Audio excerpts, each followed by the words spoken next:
Hello everyone, আমি বৃষ্টি। আমার এই ছোট্ট সংসারে তোমাদেরকে জানাই অনেক অনেক ওয়েলকাম। এতদিন আমি মিনি ব্লগ পোস্ট করতে পারিনি কারণ এতদিন আমার পরীক্ষা চলছিল। তোমরা যারা আমার আগে থেকে ভিডিও দেখো তারা তো জানো যে পড়াশোনা, সংসার সামলানো, বাচ্চা সামলানো সবকিছুই আমার উপর মাথায় চায়।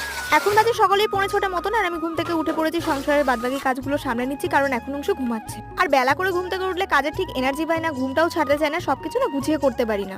যতটাই ভিডিওতে তাড়াতাড়ি দেখানো হচ্ছে কিন্তু অতটা তাড়াতাড়ি আমি কাজবাজ করতে পারি না। এটা ভিডিও জাস্ট এডিট করার জন্য, কিন্তু সকাল সকাল উঠে আমার কাজবাজ সারলে বেশ তাড়াতাড়ি কাজ হয়ে যায় আর কি। ওই ঠিক 5:45 সময় ঘুম থেকে উঠে কাজবাজ সারি, তো আমার কাজবাজ শেষ হয়ে যায় 9টা 9:30 এরকম মধ্যে। তারপর আমি রান্নাবান্না চাপিয়ে দিয়ে আদার্স যে বাদবাকি সময়টা থাকে সেটার সময় আমি কিন্তু পড়াশোনাটা কমপ্লিট করে নিই। তো দেখো ঘর দর একদম টিপটাপ ভাবে গোছানো হয়ে গেছে, আর আমি স্নানে চলে যাই কিন্তু ঠিক 7টা থেকে 7:30টার মধ্যে, আর এসে আমার পুজো হয়ে যায় 8টার মধ্যে। আর আগে যখন পড়াশোনার চাপটা ছিল না, বেশ দেরি করে উঠতাম, অতটা কাজটা ঠিক গুছিয়ে করতে পারতাম না। এখন বাজে সকাল 8টা, চলে এলাম স্নান সেরে আমার গোপাল সোনাকে স্নান টান সকাল সকালই ওর সারিয়ে দিই।